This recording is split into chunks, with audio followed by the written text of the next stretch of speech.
Last time you enjoyed praise and worship this much? The last time I was in church was when I think I shared a picture with you guys. I was in a church in Israel in Ghana, near my auntie's house, and that's when I had seen the branded Napo pickups. I think I sent you guys a picture. Yes. I think the archives will reflect maybe some 8 weeks ago, and I remember it was a Presbyterian or Pentecostal because your church. dance moves is as if you've forgotten how to do the offertory dance. You see, offertory these days when you give it. Unfortunately, we couldn't capture those ones on Facebook. I wanted the people to see how you dance. If you're watching us, I'm still at it. Come on.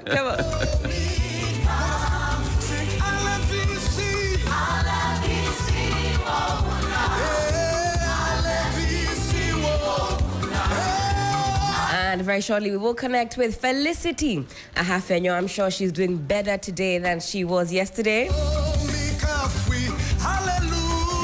But Sixtus, the point I was getting to is that church, they were super strict. So they had ushers going around, and what betides you if you were either sleeping or you were on your phone.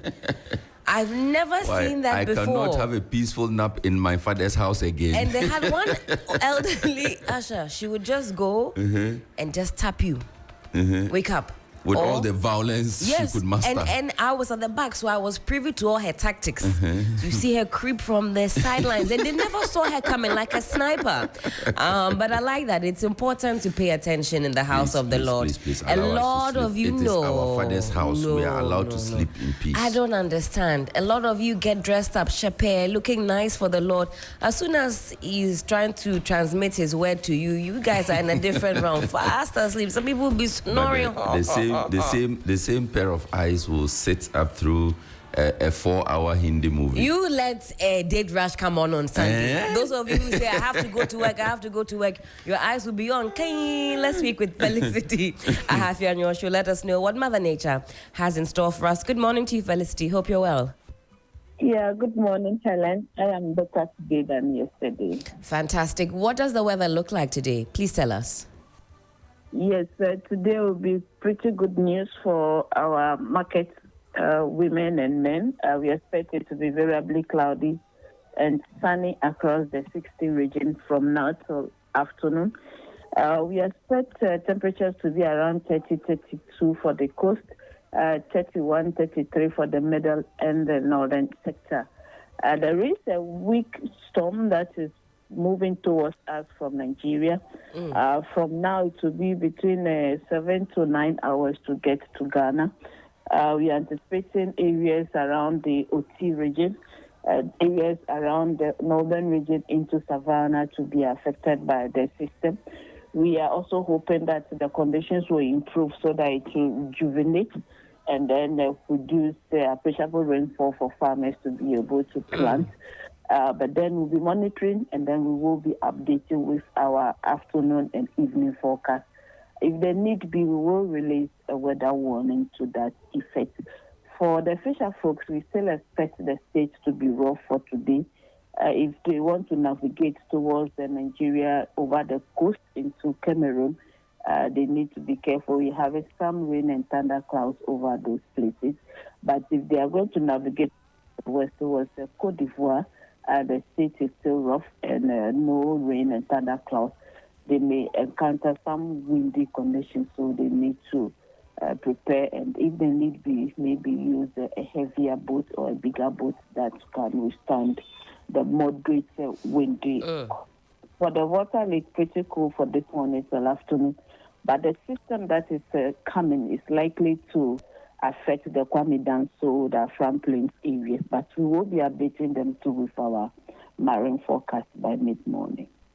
Fantastic, Felicity. Very, very comprehensive indeed. We're grateful. Do have a wonderful Tuesday. Thank you. Wishing you the same. Again, that was Felicity Appiah-Ampofo, chief forecaster with the Ghana Med, letting us know exactly what to expect as far as the weather is concerned. The news review is up next this morning. Migration of educated youth worrying. We'll tell you who exactly is saying that. No debt restructuring with local contractors. That's coming from the Finance Ministry.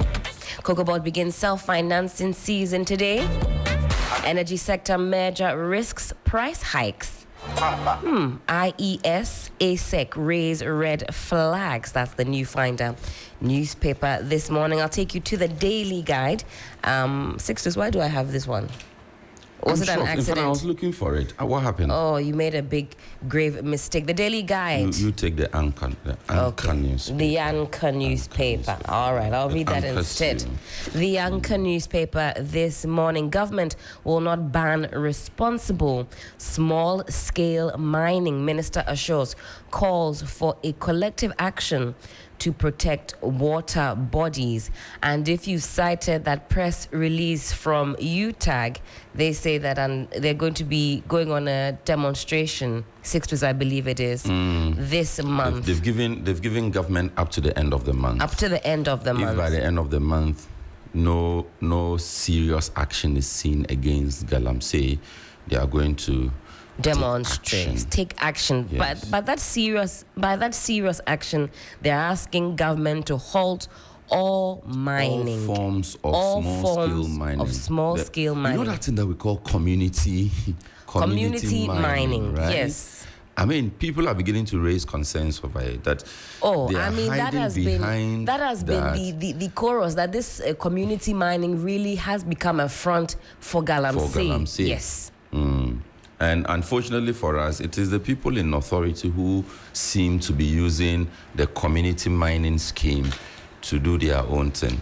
So at this point, I was glad it was a topical issue at the opening of the bar conference yesterday. Were you in attendance? No, I'm not a lawyer.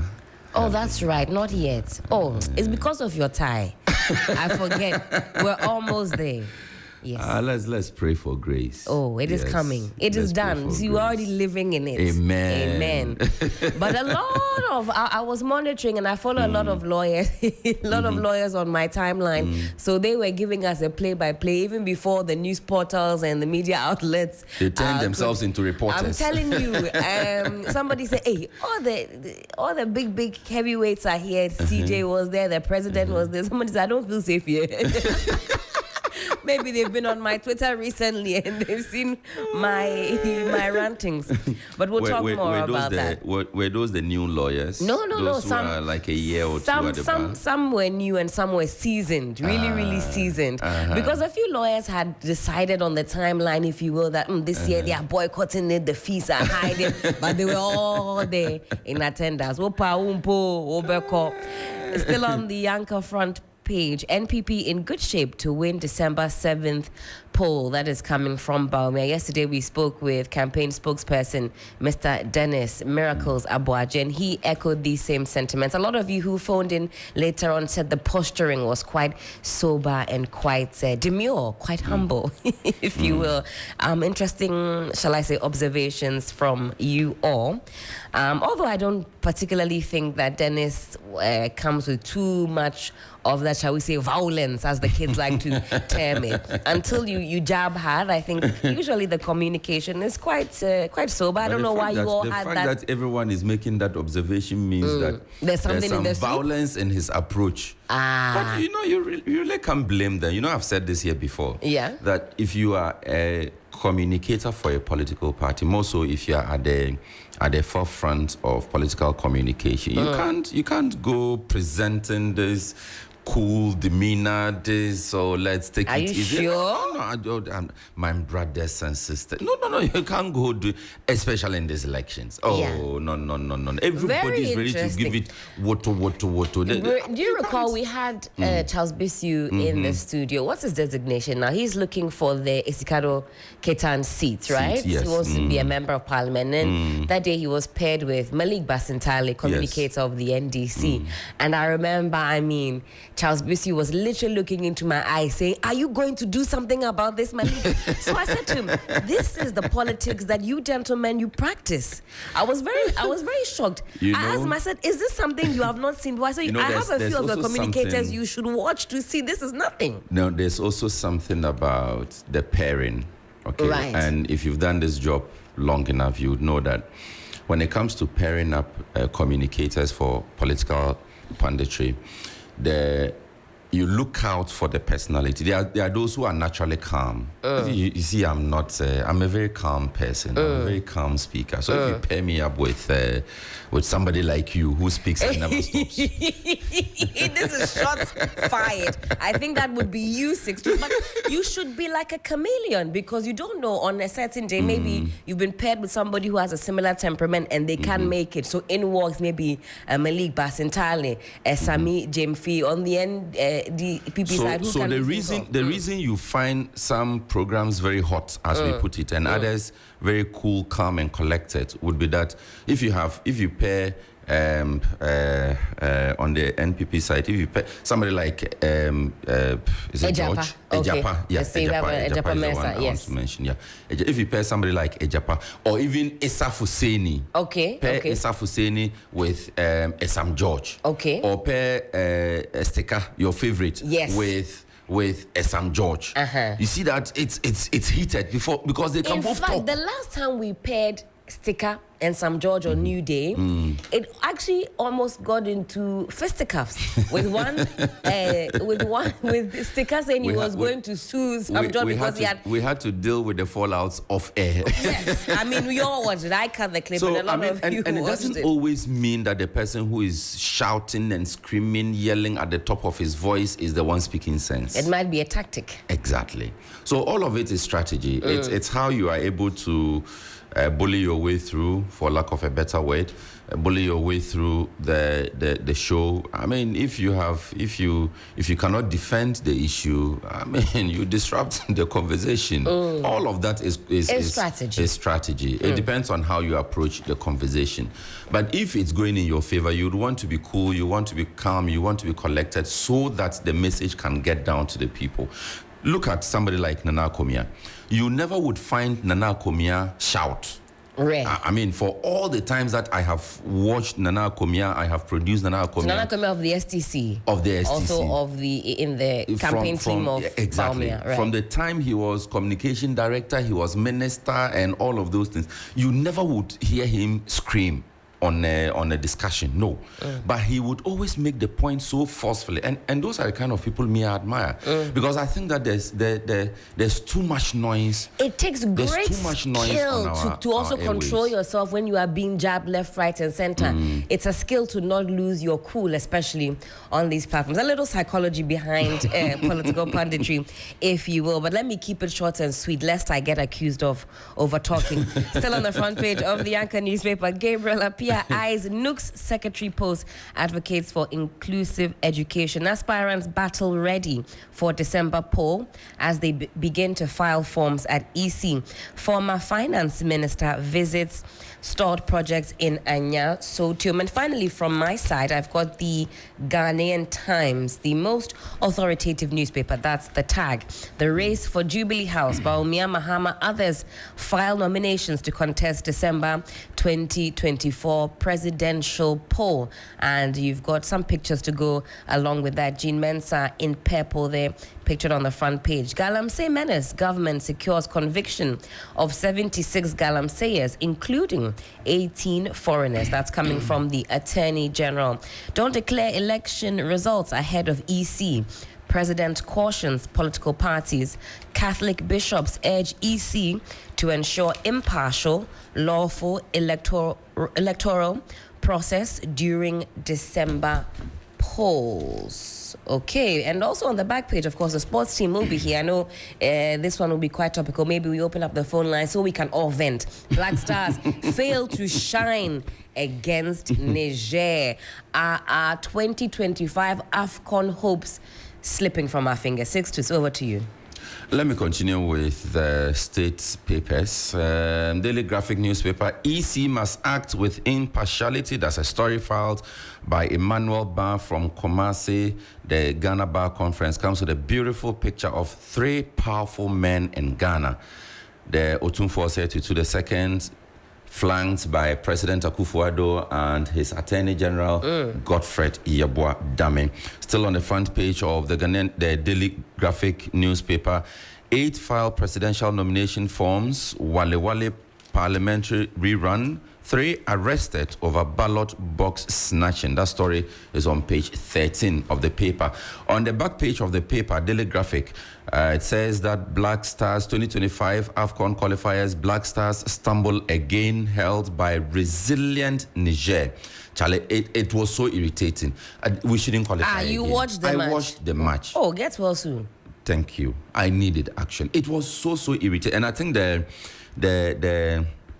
headline captures it succinctly. Maurice Kwanzaa, you have done well. See, Niger was so excited about the scoreline.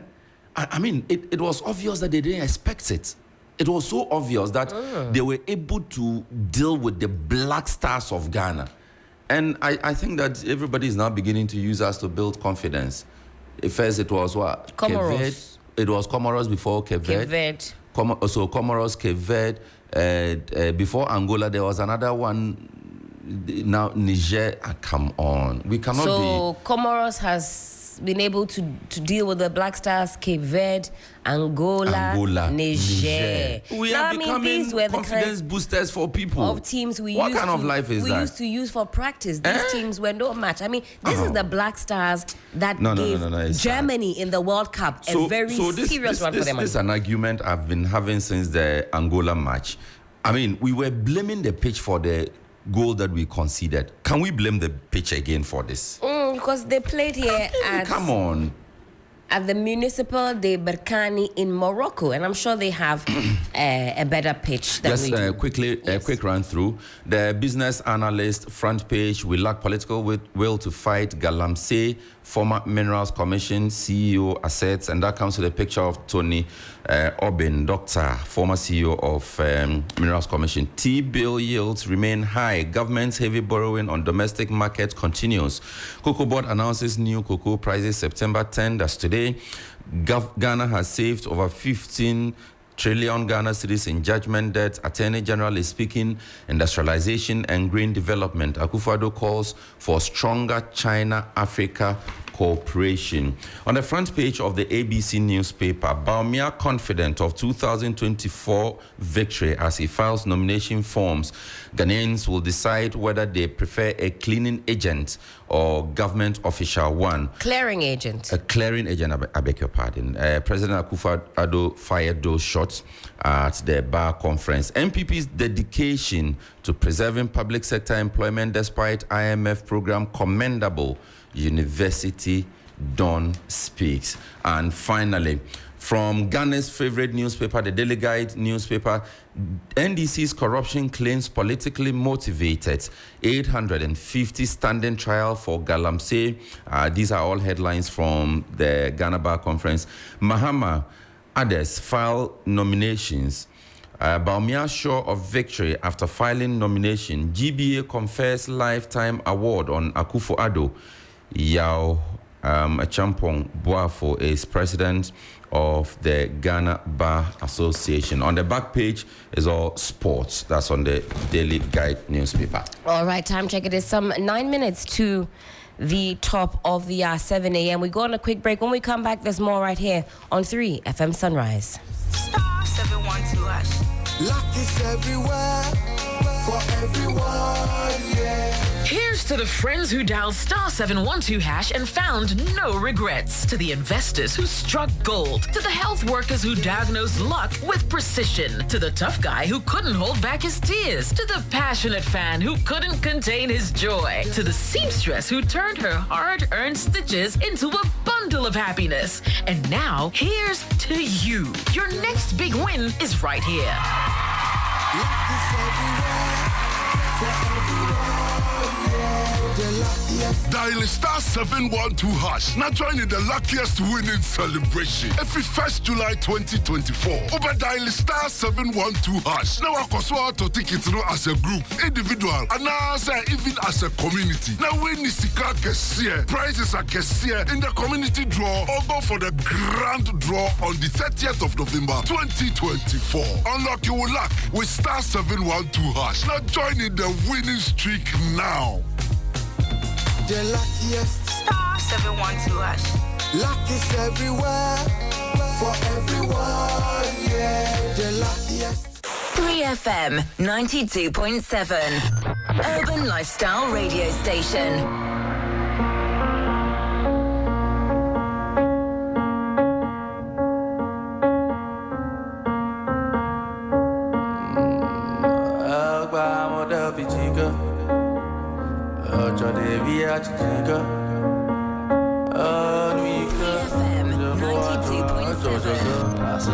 Lifestyle Radio Station.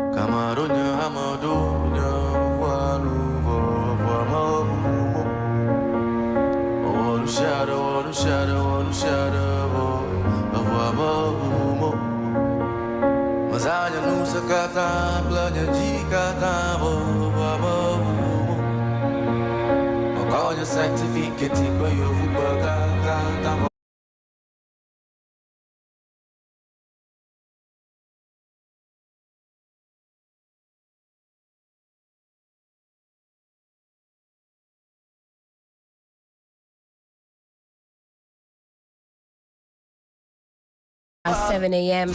Apologies, there's no Johnny's Bite this morning.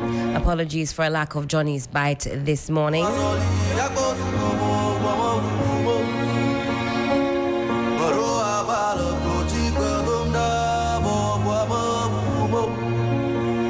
Wishing Johnny a speedy recovery. He's not feeling too great this morning, but I'm pretty sure tomorrow he'll be back healthy and ready to get biting. We carry on with the news review. Earlier, we run through the headlines and now we get into the meat of the matter. This morning, we have a lot in store for you. As I mentioned, we'll be talking Galamsey and you. We put more flesh on the bones as far as that conversation is concerned. We'll also be giving you an update on what's happening in Wale Wale. Last night, we got wind of the fact that the primary elections have been called off, as it were, declared null and void because of some happenings during the counting of the votes. There have been reports of some stuffing of ballot boxes and so on and so forth. So stick with us. We give you a full update on what's going on in that regard. Drop my keys and chase. Of course, it is a glorious Tuesday morning, so we'll also have a woman pretty, and I'm sure you're very excited for that as well.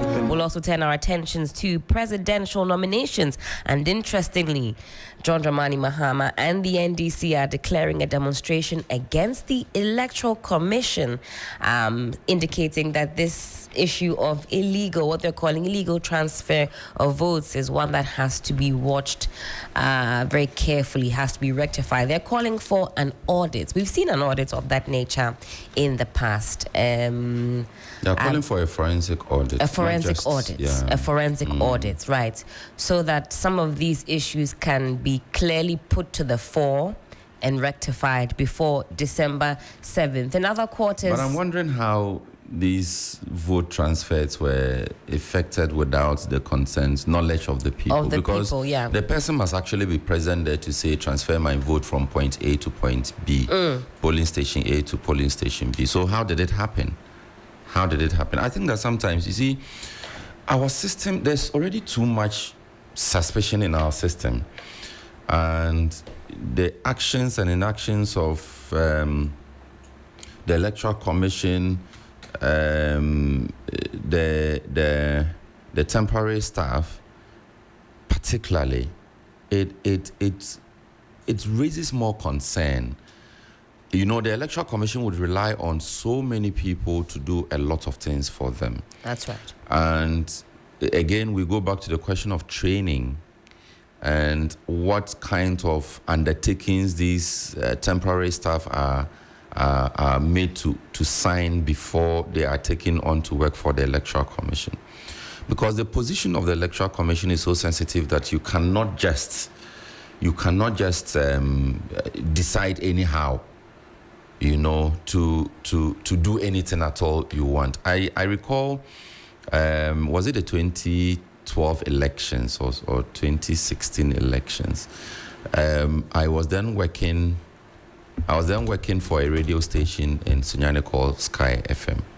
And when it came to recruitment for these things, the temporary staff, there was a whole conversation about it. And at the time, now Director of Human Resources at the Electoral Commission here, Mr. Samuel Boydu, he was Regional Director of EC then at the time.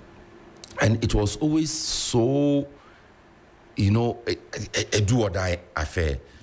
They'll publish the names of the temporary staff. That you find people going through the list saying that, no, this person, we know him or her, or this person is NDC, this person is CPP, this person is PNC, this person is this. So the person should not work for the commission. And I think that is the way we should go.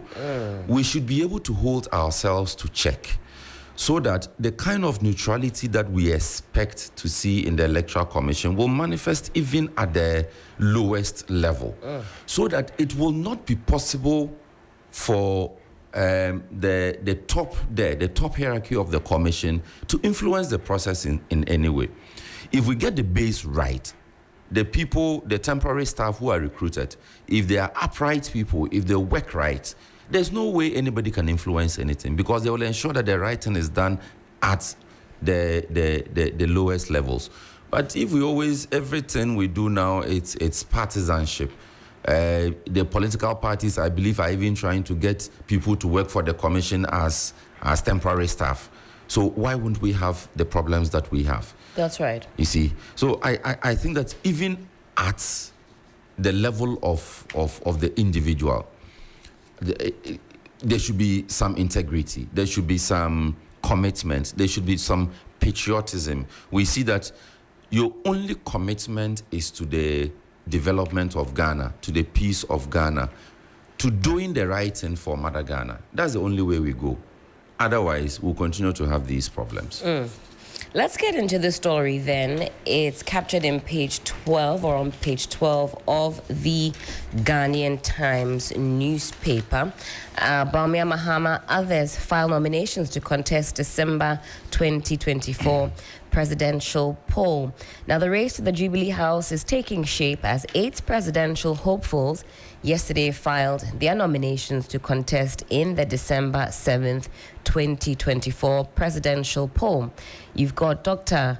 Bawumia, Vice President and flag bearer of the governing New Patriotic Party NPP, former President John Dramani Mahama, flag bearer of the opposition National Democratic Congress, the NDC, Percival Kofi Akpalu, Liberal Party of Ghana, LPG. I was watching him yesterday on a different platform. He says he's going to win. Yes. Christian Kwabena Andrews, Ghana Union Movement, GUM, and Hassan Ayaraga, All People's Congress, APC.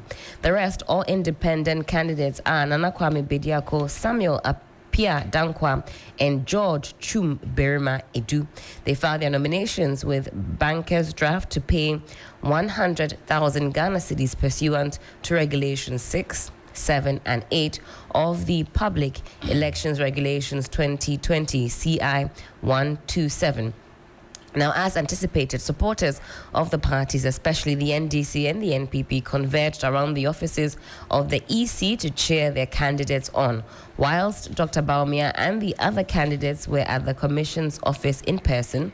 Mr. Mahama, who is on a 5-day campaign tour of the Bono region, was represented by Party Chairman Johnson Esiedu Nketia and the top echelons of the NDC. So they're all smiles in the center spread of the Ghanaian Times. If you pick that up, you'll see the different candidates and all their reps in a handshake with Chairperson Madam Jean Mensah. Let me join this one to that. Daily Graphic carries the same story on page 13. Says 8 filed presidential nomination forms. Story filed by Emmanuel Boni and Kester Abraham Kranche.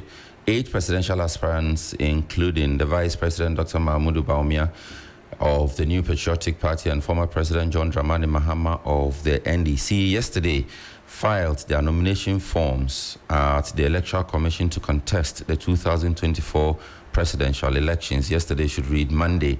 On Monday filed. The orderly process done according to pre-arranged schedules was one more of the key steps in the process towards the highly anticipated polls on December 7. Those who also filed yesterday include Hassan Ayaraga of the All APC Christian Kwabena Andrews of GUM and Percival Kofi Palu of LPG. Nana Kwame Bediako, who has christened his adventure the New Force Movement, Samuel Appiah-Dankwa and George Chum Berima Edu, all both independent presidential aspirants, also filed their documents with the commission.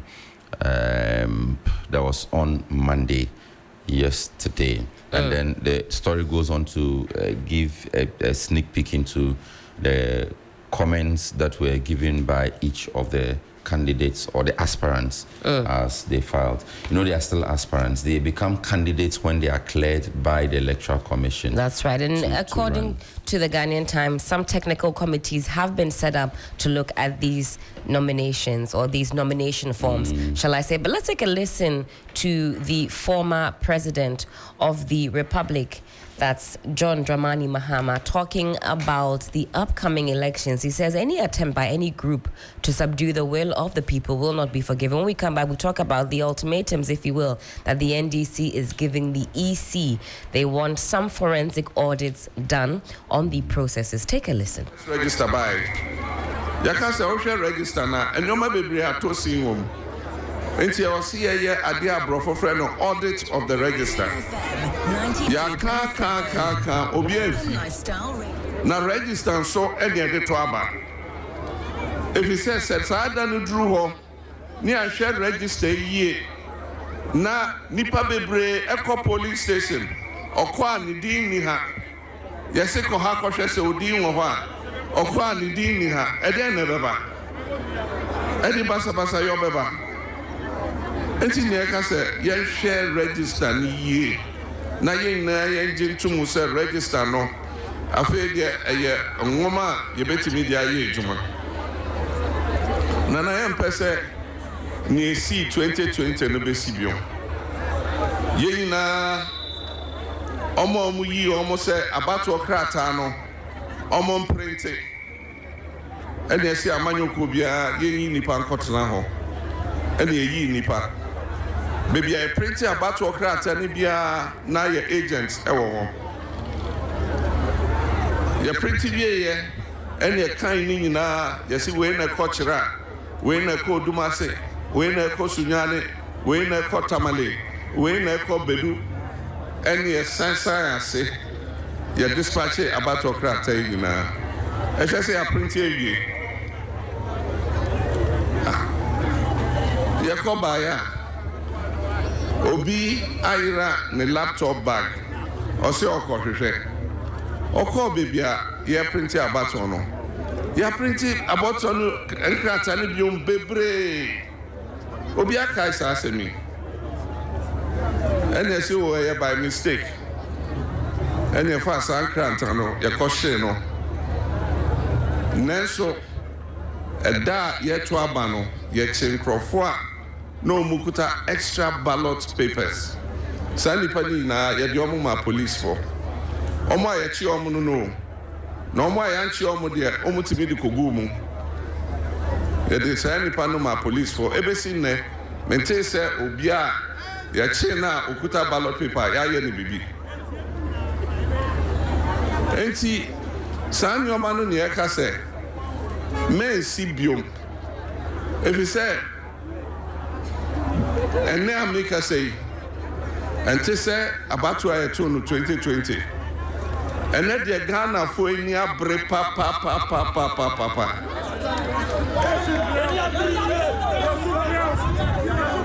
ene de yeni abre yie na enyoma 2020 see ya no se ko si bioma minti menka se ye benya asumdwe ebi se ye NDC ye wo hoyi ye mpesi ye besisi obia ye so ye ntenase ma obia nsisi ye. Well, that's the former president of the Republic, John Dramani Mahama, speaking there. He says, we as a party, that's the last few lines, the NDC, we're not here to cheat anybody, and we also will not sit down to be cheated. Well, the National Democratic Congress, the NDC, has announced plans to hold nationwide protests on September 17th. That's just in somewhat some 11 days or so, some 9 days, some 6 days, in protest of what they describe as the Electoral Commission mishandling of irregularities found in the voter register. The party's concerns arose during the recent voter exhibition exercise. That's what the former president was talking about, where they claim to have identified numerous discrepancies. After meeting with the EC to address these issues, the NDC requested a forensic audit of the register, but the request was rejected. NDC Chairman Johnson Esidun-Ketia was speaking to the media after submitting John Mahama's presidential nomination forms, and he revealed that the party would stage nationwide protests. Sixtus, is that the appropriate response by the NDC to this issue or these issues that they've raised with the EC's register? Helen, I'm asking what other response could have been expected. You see, we're listening to Mahama off air, and we're saying off air that, I mean, see the platform he chose to make the comments. He's speaking directly to the party people. And I am sad that this declaration had to come from the flag bearer himself. Do you get it? That shows you the weight that the party places on the issue. And it also, and he said in his voice, he said that they are left with no other option because they have asked and asked and asked and asked to no avail for that audit to be done. Recall the party had also asked for some meetings. I think last Tuesday or so, or Thursday, there was supposed to be a meeting with the Electoral Commission on the same voter register issues. That's right. I mean, we will get the perspectives from the party on all of these things, what the current status is. But the impression is created that the party is not getting the needed attention from the Electoral Commission. Is the party crying wolf, or there are actually issues that the Electoral Commission is turning a deaf ear to? And the volatility of the process and in fact, the atmosphere, national atmosphere itself should tell the Electoral Commission that there are things that you can manage in a far better way. We shouldn't wait to get here. We shouldn't wait to get to a point that political parties are declaring demonstrations against you. I mean, it is not right. Now, if you're wondering whether or not an audit of this nature has happened before, yes, there have been audits of the Electoral Commission's voter register in the past.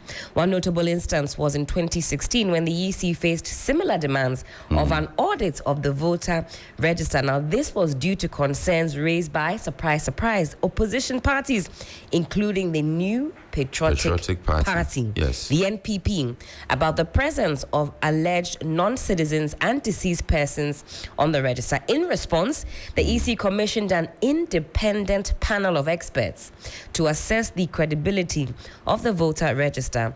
The panel's report did not recommend a complete overhaul of the register, but suggested some reforms and cleaning up of discrepancies, such as removing names of deceased persons. So an audit of this nature is not something new. No. It has happened before and has seemingly had good results. Yes. Why is the EC resisting an independent forensic audit, of this nature? I think this would not only put allay the fears or concerns of the NDC, but also the ordinary citizen, because just from where I sit, some of these issues are quite alarming. And from the clip we just played of the former president, he says these have a direct consequence on the peace that we are all clamoring for. Besides the example of the last election, where people went to polling stations and their names were not found in the register, they were redirected, they went and still they could not find. And that is how people get agitated. Of course. You see, if you are a very active partisan person, you go to 2 polling stations and you don't find your name, you take to social media straight away, you incite other active party people to also take up the... I mean, as for the passive citizens, they couldn't really care about these things. The person goes to polling station A, the name is not there. where he expects his name to, you redirect him. In fact, at that point, the person decides that he's not going to go to the next place that you are rerouting him to, because he doesn't even see the reason why he should vote. You see, so it has implications even on the voter turnout. You see, at the end of the day, we are looking at the voter turnout, and we measure that by the number of votes cast. That is how we measure. We don't measure it by the number of people who show up at the polling station. That's right. The only way we measure the voter turnout to see that, and also use that to measure the interest of the citizenry in the process, is by looking at the voter turnout. But if I have to go through 3 different polling stations to be able to vote, and I am one of those passive, docile people, I'm not interested. You can keep your vote. I'm going back home. I couldn't care any less about it. Then I go away. It means that you have succeeded in stopping me from performing my civic responsibility, and it also speaks to the credibility of the election. So I think that some of the things that the Electoral Commission is overlooking, Madam Jean Mensah and the people are overlooking. It's should not this independent right. forensic audit take place? It should happen. It should happen. It should happen. The EC should avail itself to be checked out, should be audited. More so because the EC itself admits, in the case of the vote transfer, that there were things that happened on their blind side. That's on the blind side of the commission, that some individuals sat somewhere and did these transfers without the knowledge of the voters themselves and without any authorization or permission from the commission. That is the story the commission itself told us. Again, because the commission itself has admitted that some of its machines got missing at some point. Whether that has any impact on the credibility of the register or not is not something we want to leave to chance. That's right. Let's just do this simple exercise that will put the minds of every other player at rest. How much will it cost us? The amount the cost of it, is it compared to the peace that we are trying to safeguard? I mean, we shouldn't be arguing over this. The EC should simply avail itself to be for audited. this audit. Okay. It's not an audit of the EC. It's an audit of the register. Right. It's an audit of the register, which is in the interest of every player. The Electoral Commission itself, the political parties, the voter, civil society, the media, all of us have an interest in this matter. So it's not just an issue that affects the NDC. The voter himself is directly affected by the register. So it's not an NDC matter. In 2016, during the lead up to the general elections, former President John Mahama strongly defended the EC against critique from opposition parties, notably the NPP. Now, the opposition had raised concern about the credibility of the voter register and had called for an independent audit, as we have discussed, claiming there were irregularities. Now, President Mahama at the time dismissed these claims, suggesting that opposition parties were attempting to discredit the EC, which he described as an independent and trusted referee of elections. He argued that such accusations were merely an attempt to create doubt around the electoral process in the event of an unfavorable outcome. His stance was that the EC and then Chairperson Charlotte Say had proven capable and impartial, and that any issues could be resolved within the existing mechanisms of the Commission. It sounds as though that is the tune now of the NPP.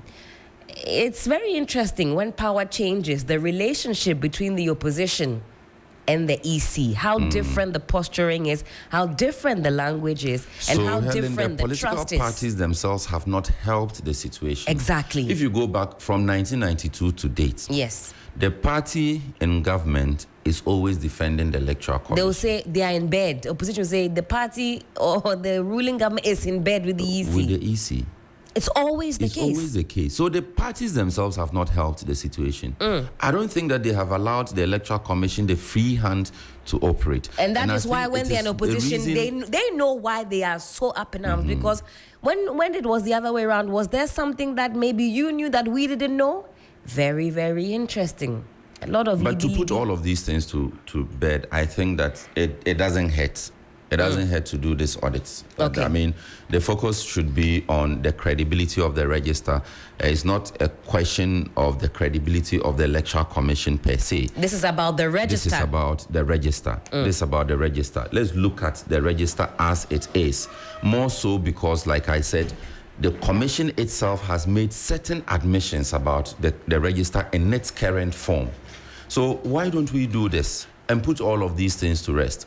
Because we don't want somebody to raise any issues.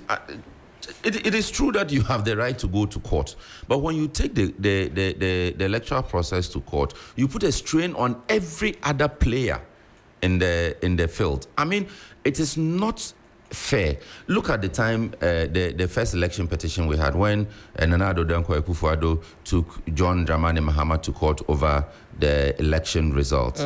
For months, government machinery practically came to a halt. Investors could not predict what would happen, and so investors were holding back. All these are analyses that we can do, and all these are means and ways in which it affects the country directly. And so let's rise above these things. Let's get it right. Let's get it right once and for all. It's not. We shouldn't keep going back and forth on some of these things. Absolutely. Time check. It is some 19 minutes past the hour of 7. In about 11 minutes or so, we'll be opening up the phone lines. We call it Community Voices, a chance for you to also let your voice be heard. But we do have some more stories that we want to dissect, to slice and dice. This one captured on the front page of the Anchor newspaper. Government will not ban responsible small-scale mining. Minister assures calls for collective action to protect water bodies. It's something that's high up on our radar on 3FM Sunrise because it concerns all of us. And this conversation has been resurrected, especially after that press release from Ghana Water telling all of us of the imminent danger that we all face. Now, a Deputy Minister of Lands and Natural Resources, George Miriku Duka, has assured government will not place a ban on responsible small-scale mining across the country, despite swelling calls for a total ban. He indicated that small-scale miners who have proper documentation from the Minerals Commission will continue to mine so long as they do so responsibly.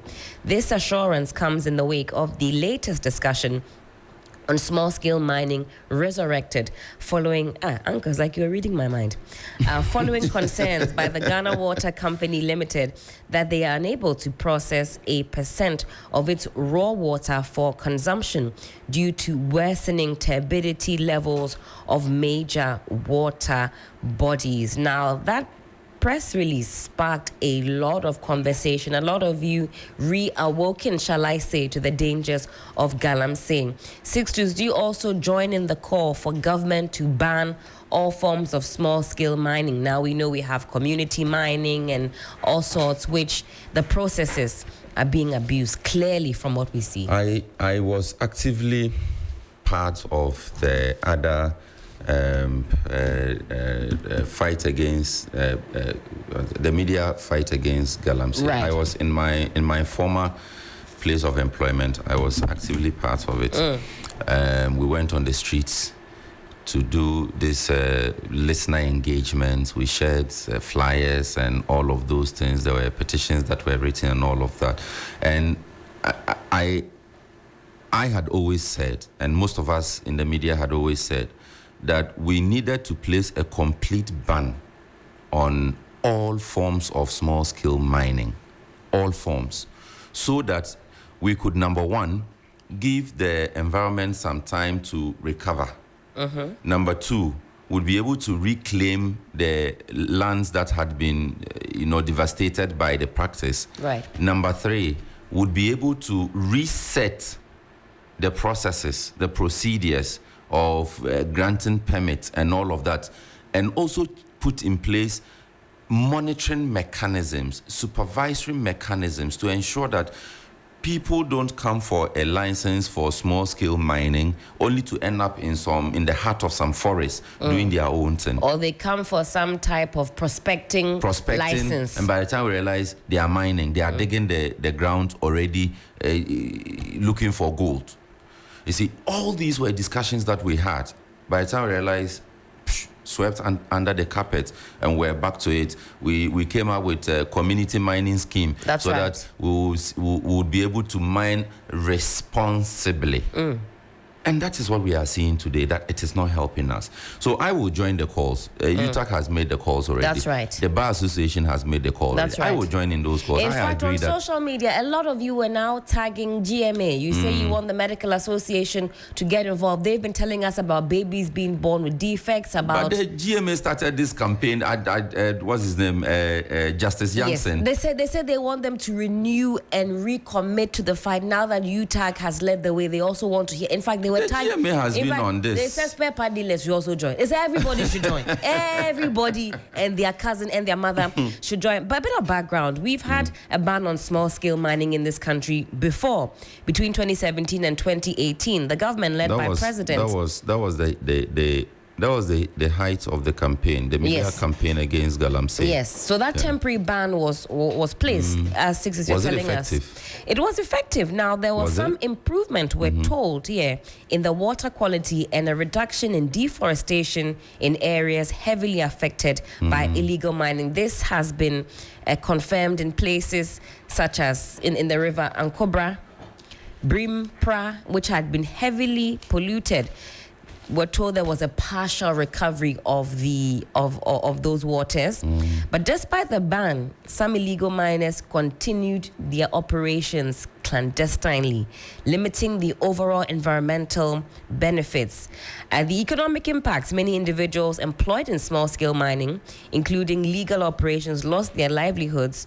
Of course, there will be revenue losses and so on and so forth. So it's a very multifaceted situation. In fact, the fight against this Galamsey, it's not just a case of us storming these reserves, storming these pits, arresting a few of the young men that we see there who haven't purchased the excavators or the mining equipment. I mean, it goes beyond that, because you go and pick them up from those areas. What do they do to sustain themselves? But I've made that same argument here, that the people we pick up in the forest, they are just there looking for their daily bread.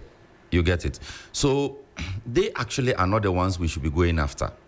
I mean, it's right to arrest them on site because they are the ones we find. Yes, but when we arrest them... but to make that clear, Sixtus, because it comes up quite a lot, you are not advocating that, everybody should go free because you are not the one that's financing it.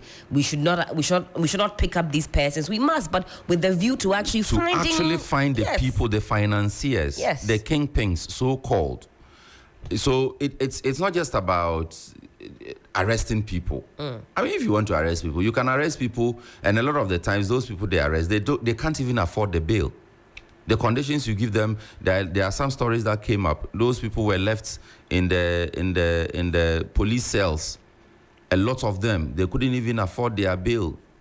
So how are they the ones behind Galamsey? And I've also said here that if we really want to fight Galamsey, we will fight it because we will know where to find the people. In fact, I believe that we know where to find the financiers. We know. So the whole idea about responsible community mining or responsible mining, prospecting, all of those things, I don't think it is going to help us. I really don't think that it is going to help us. You give a license to somebody to go prospect, and by the time you realize the person is doing something else, how do you ensure? So this brings in all the other stakeholders. How do they ensure that everybody who has been given a license for one thing is sticking to that one thing and one thing only and not doing the other thing? So I think that the way out is for us to ban the practice. It's not a Thursday, but I'll take us back in time. We're throwing it back on a Tuesday, still TBT. The president once said this. Involved in this activity to find an alternative livelihood. So it's a package. It's a package that we have designed to try and bring this menace to a conclusion. I've said it in the cabinet, and perhaps it's the first time I'll be saying it in public. I am prepared to put my presidency on the line on this matter.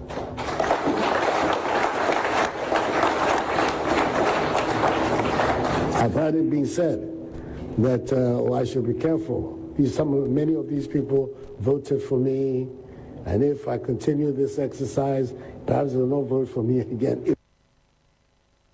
Given the revelations that have followed, given the revelations, how does the president expect the citizenry to trust him? How? You know, there was a conversation we had yesterday. Abiam was in that conversation yesterday about how leadership should operate as against how it is operating. You know, in a lot of situations, leadership will rely or depend on reports. There are reporting channels. So in our own environment, we have reporting channels, right? That's right. Where I have to report something to my immediate boss, who escalates it to her immediate boss, who further escalates till it gets to the very top. It's the same thing we see with our political leadership, okay?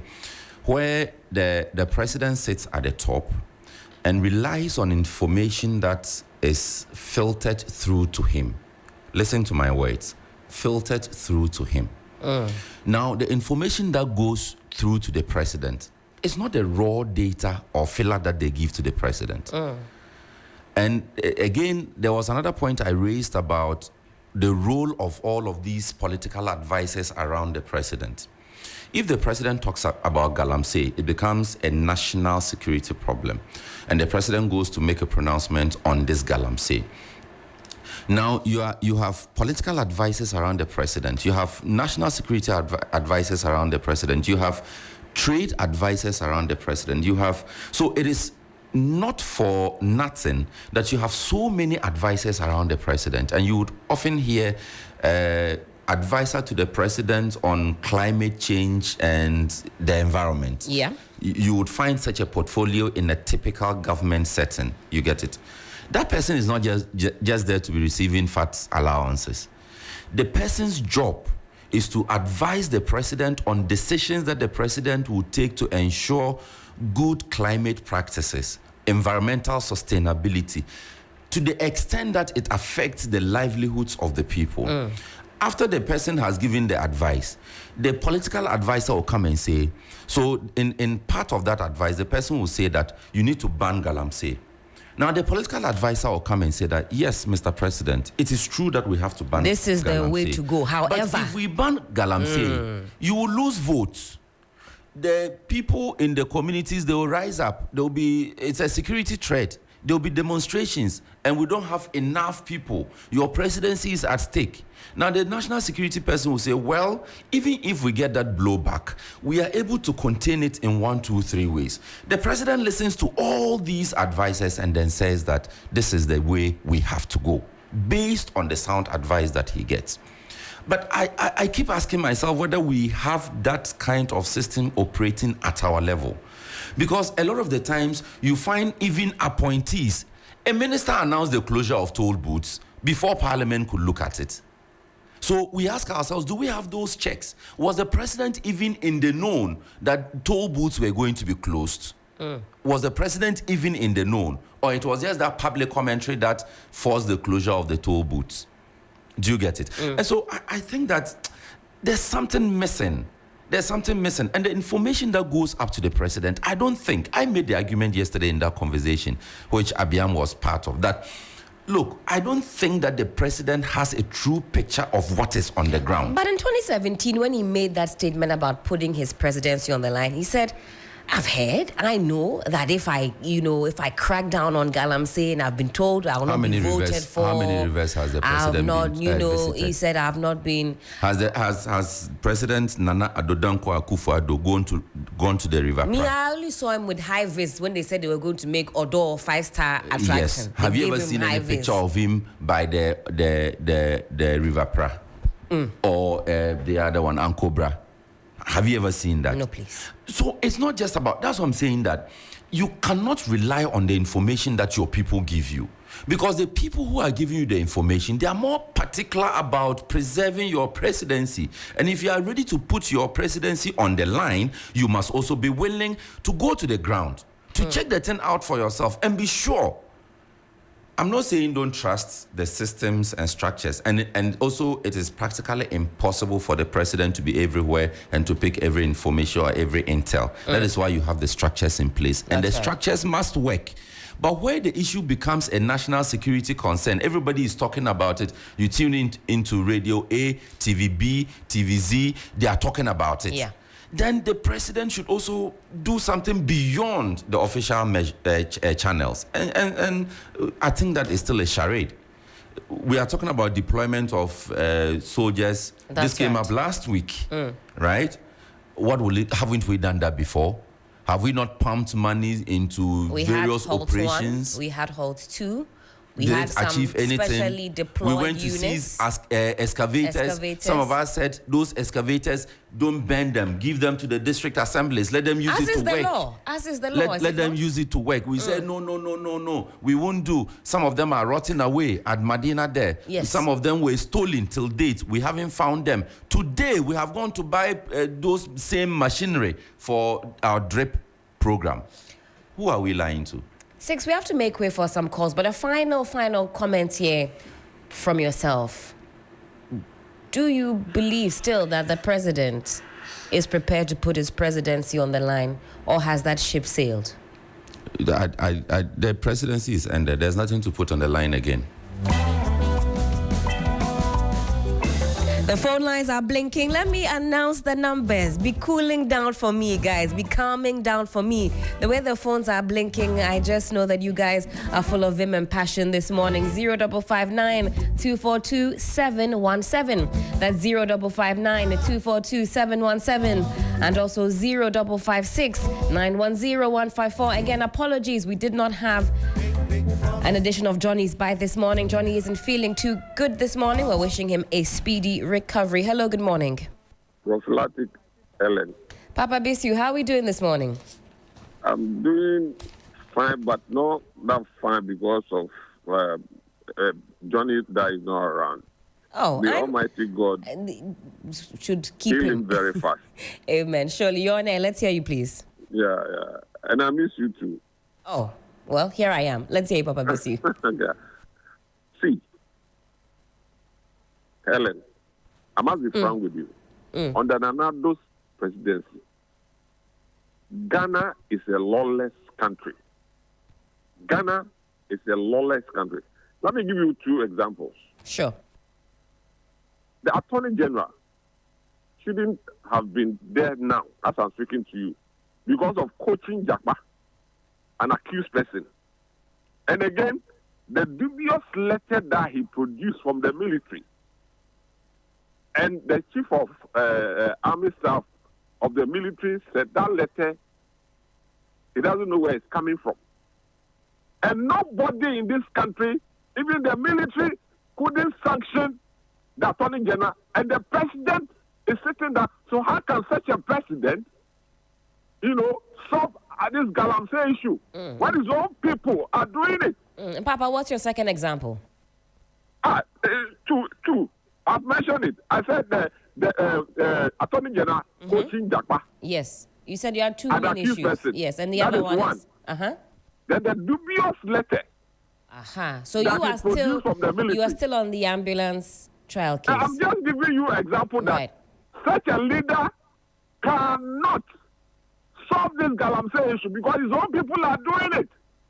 And so we need to vote them out.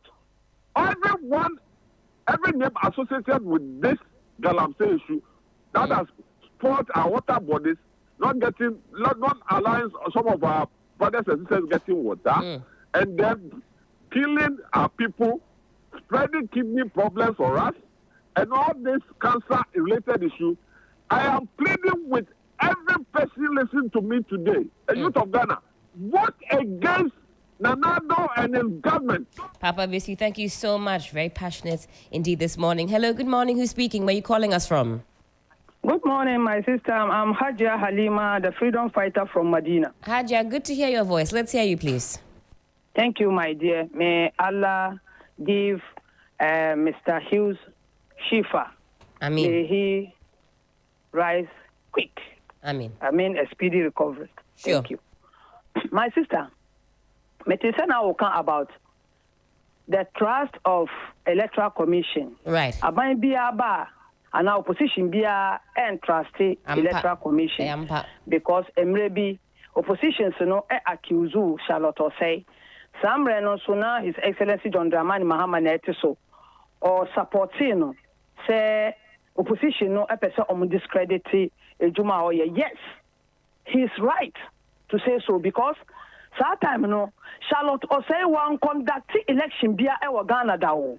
Ama one declare election 5 or 6 times. That's the first time I obey election.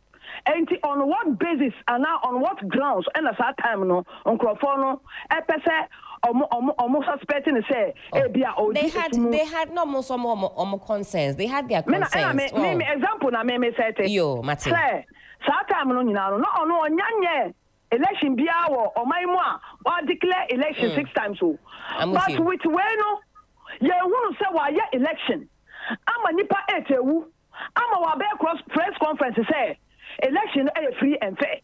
I don't understand the English language free and fair ni bio in dictionary me understand it.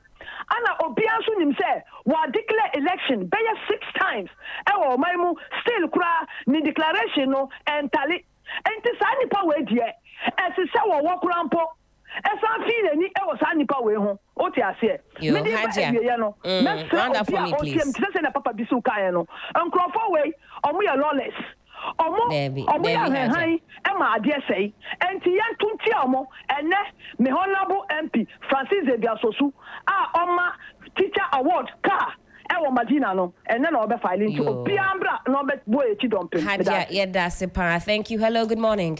Good morning, Helen. Who am I speaking with, please? This is Collins. Calling from Amamoli in the Ghanaian municipal. Fantastic. Collins, let's hear you, please. Let me greet Johnny Hughes this morning, wherever he is. Amen. Amen. Bobby Mame. Mate. Yo, Medasi. Let's hear you, please. Niniaba, share winning. I had you be to the sense, say, in Central for come out. Mukasa, Musumoka, share. Some of you are doing good job, fantastic journalism, and they've been with you food. The BRO and this is what says Electoral Commission. Yeah, Sadeni and Genua. They never Obiakas Electoral Commission and Yadia and Danikwaso. But she voted Yadiko some various constituency. And here, Apamaya over 2,000. Majority to forcing constituency and across various constituency. Obiao peace council ayedi she one day because the BBC you no be any baby ako Ghana back we ya pe and ye be NDC for say and NDC for Ghana for mun ka se Ghana for bi no say na ye NDC bi di wie kura no she wale she constituency pitwa we MPP tini asovu and mun critic tension let's say akoye say is a deliberate Jamaica Ghana beton sorry, Ubetu Ghana, and a bit of position, ya who had the and the two there, confusion, Jamaica, your boat into henceforth, Sheye, Nagana, Ambo, Medase Collins. And let's keep our submission short, sweet, and snappy. Only about 2 or 3 calls to go, and then we'll make way for the sports update. Bilishon is here. Hello, good morning. Hello, good morning, Helen. Who am I speaking with, please? Where are you calling us from? Helen, I'm calling from Amasaman. How's Amasaman this morning? Same. They've constructed gutters here and there, and they've left the road in a whatever manner, basa. And the overcover so Kraka, Oshoka Zobes, and now links, and now whatever. Yeah. All right. Well, let's hear you. Anope Michia. It's you for you now, Michia, Johnny, the bumpire thing I could man hunter and tentam no samra. On the Maya punches biome. Besides, me found quite here, Honorable Sedem, by incoming NDC PC. Oh, I'm a man. Good. Akufado Kabibi say, wow, feel so bit me over school fees, if you on after school fees. He says if you can afford private, to take your kids private, take your kids to private school. So, it is same way, but Assembia or core Ashanti region. Or choir or almost 1 year, choir, almost someone to a bar or say, and no, the Asian. You see, this man. It's like he's like this year on his theory. He has nothing to lose. And the other Lubiano or the culture Ghana for. Yeah, in your home, and you say anything. You know, was Phoebe Pahaya, Cassia Becca, and the Bay horrible. If the Omoyano and taxes be almost yes, on the Baby room and this for after Sahara, they should revise their notes. And some in the CC 2020, 2024. Amen. I'll get my last caller on the line and then we'll make way for the sports. Hello, good morning. Who's calling? Where are you calling us from? Good morning, Madam Helen. Good morning. My name is I'm calling from a boy in the Eastern region. I am Suano constituency. Good to hear your voice. Let's hear you. You are my last caller for the morning. Thank you, Madam. Helen. A man gonna then can correct and fan today. Listen to me, Galamse fight, yeah, you can say name soon and sassy, a said, Jen gonna phone ya, you do for both in central for politicians, you do for the sense, send me a monumity, baby. Not you for one as a nipper, I want to say, yeah, my Galamse and Kosoa. Obi Bill, baby, you bet not fighting Bakuma, I'm a Juma. And you were iron phone so that Patamore, and a mombe and a Omutua Galam Seni Gamani will. No concorda. Minyaba, Sa Yisi in Sansami. Yeah. Jewa Jamama Ametia says, Yisi is independent. And Yisi is in Ria Abamu Emma Obiala. Emma, it is a way for a party, now coalition as a Ubelusua. Now, what attack Yeezy, attention, Bonnie, FA7 Yeezy, and a credible. And a day now, as me the meeting will say, the politicians at the young for Yagin Diablo. The sense, so our Bermudia, Yeezy baby, and yes, Bermudia, Yeezy baby, and yet, maybe young people, and because they say, be effort, then Yeezy, and then I saw, and then they made Yeezy baby, and before any Yagin. Never to don't send me MVP. Me and Conco Emma MPP. Me myself as a Conco. I got me remember Mao. You are wise. You are wise. And the best thing you say, you pay for the Kumano. Oba them Omuni. Get party me a dog and a party. But you say, and it's a Bapawa.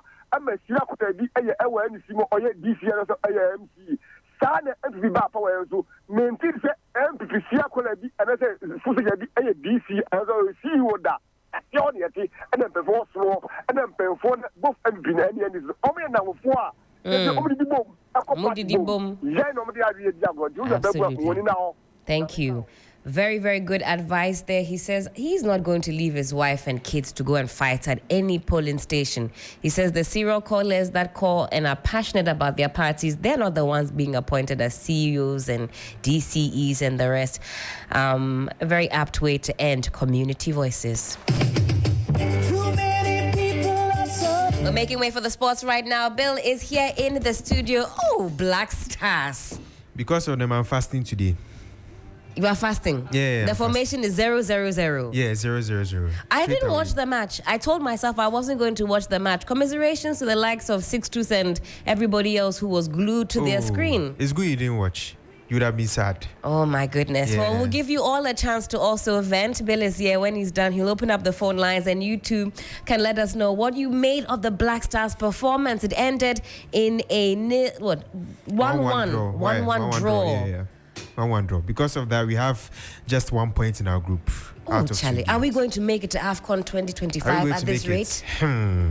The sports is up next. Don't go too far. Too many people are suffering. 3FM Sunrise.